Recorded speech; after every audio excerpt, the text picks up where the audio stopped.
फिर एक बार हमारे साथ मालेगांव शहर के साबिक एमएलए अवामी लीडर शेख आसिफ साहब है। इससे पहले भी कई इफ्तिताई प्रोग्राम में सच का सामना के साथ उन्होंने बातचीत की। आज नेशनल पेट्रोल पंप के पीछे हीरा इंग्लिश स्कूल के पास ये बहुत बड़ी मुजाफात की बस्ती है, दरेगांव सेवार है। और ख़ास बात मैं ये बता दूं कि ये मेरे अपने असम्बली हलके के अंदर नहीं आता है, ये हमारे मंत्री महोदय के असम्बली हलके के अंदर आता है। लेकिन मालेगांव शहर की आवाम, गरीब आवाम, एक बहुत बड़ी आबादी इस इलाके के अंदर बस चुकी है। और बारिश में रास्ता नहीं था आने के लिए, रास्ते शहर के अंदर आगर रोड पे वो नहीं पहुंच पाते थे। जो पेशेंट होते थे, बीमार होते थे, रात में रिक्शा नहीं आती थी और ये वजह से कई, मैं समझता हूँ, मौत भी हो चुकी है। और इसके लिए इस मोहल्ले के तमाम ही लोगों की डिमांड थी और ख़ास तौर पर स्कूल की भी डिमांड थी कि हज़ारों बच्चे रोज़ाना शहर से यहाँ पर आते हैं, तो बहुत तकलीफ़ का सामना था इस इलाके की आवाम को। इसके लिए शेख रशीद साहब के पास ये तमाम ही लोग मोहल्ले वाले गए और शेख रशीद साहब ने मुझको हुक्म दिया कि ये रास्ता बनाना है। और जो 10 करोड़ रुपया हुकूमत महाराष्ट्र से हमने लाया था, इसी वही 10 करोड़ से 60 लाख रुपए की सीमेंट कॉन्क्रीट रोड, जो आपने देखा शहर के अंदर जो क्वालिटी की तामीर हो रहा है जो रोड, उसी तर्ज़ पे ये भी होगा। और इससे पहले भी आपने देखा कि दरेगांव के अंदर भी काम अभी आज कंप्लीट हो गया और वही मशीन यहाँ लगी है।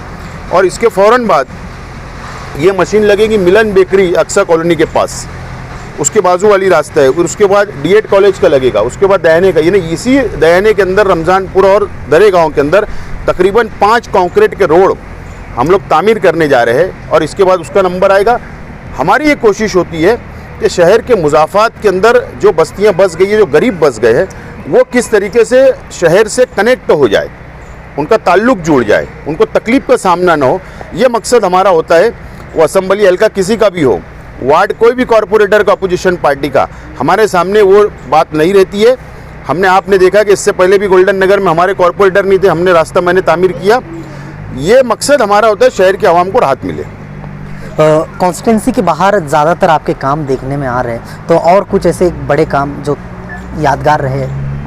नहीं, अभी तो सिर्फ रोड रास्ते के ही हम लोग तामीरी काम कर रहे हैं। और मैंने इससे पहले भी कहा कि हुकूमत हमारी अपनी पार्टी की थी, तो वो हुकूमत तो चली गई, लेकिन हमारी ये कोशिश है कि हुकूमत महाराष्ट्र से और गवर्नमेंट की स्कीम से, देखो हुकूमत बनती है एक पार्टी की हो सकती है, लेकिन जो पॉलिसी बनती है, जो स्कीम बनती है, वो महाराष्ट्र की आवाम के लिए बनती है।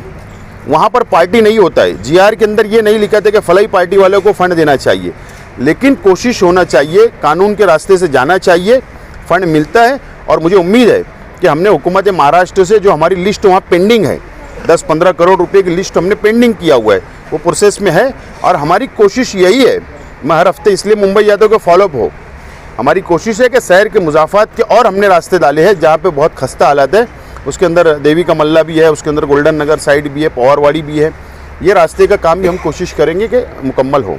एक बड़ी अच्छी सोच के साथ आपने आपके कॉन्स्टिट्यूंसी के बाहर काम डाले। आप चाहते तो शहर के अंदर भी डाल सकते थे, लेकिन एक बड़ी ही अच्छी बात आपने कही कि मुझे लोगों को जोड़ना है। रास्ते जो मुजाफात की बस्तियां हैं, जो ख़राब रास्ते, तो कहीं ना कहीं और अच्छा डेवलप हो सकता है शहर। बस्तियों से जो भीड़ भाड़ हो रही है शहर भर में, वो बाहर निकल कर एक अच्छे इलाके में रह सकते हैं। इलेक्शन हर 5 साल आता है, कॉरपोरेशन का आता है, असम्बली का आता है, पार्लियामेंट का आता है। हार और जीत होती है और ये चलने वाली चीज़ है। ये इलेक्शन आते रहेगा, जाते रहेगा। लेकिन अगर आवाम का हम काम नहीं करें, जहाँ पर आवाम मुसीबत में है, तो मैं समझता हूँ हमको सियासत करने का कोई हक नहीं है। हर पार्टी के लीडर ने, चाहे वो कोई भी पार्टी का लीडर हो, उसने ये उसकी ये कोशिश होना चाहिए कि जो मुजाफात के अंदर बस्तियाँ हैं, वहाँ पर हम कैसे राहत पहुँचा सकते हैं, ये कोशिश होना चाहिए। और मैं समझता हूँ अगर ये कोशिश रहेगी तो ही शहर डेवलप होगा। और अगर भेदभाव का हम लोग अगर सियासत करेंगे तो शहर डेवलप नहीं हो सकता। एक आखिरी सवाल मैं करना चाहूँगा आसिफ साहब आपसे कि इलेक्शन का नतीजा आए, इलेक्शन में आपको हार का सामना करना पड़ा, लेकिन आप रुके नहीं। खासकर तामीरी कामों को लेकर आपने ज़्यादा ध्यान दिया। आप चाहते तो हट सकते थे, इलेक्शन करीब आते ही लग सकते थे, लेकिन कंटिन्यू ने आपने किया, हटे नहीं आवाम से। क्यों? 80,000 वोट मिला तो इनको खुला छोड़ के नहीं जा सकते। इसका मतलब आज भी हमको पसंद किया जा रहा है। और वो आवाम और शहर की आवाम जो आज पछता रही है, मेरे मुखालिफ वोट देकर पछता रही है, तो उनके लिए जीना है और उनके लिए मरना है और गरीबों का काम करना है, शहर की आवाम का काम करना है।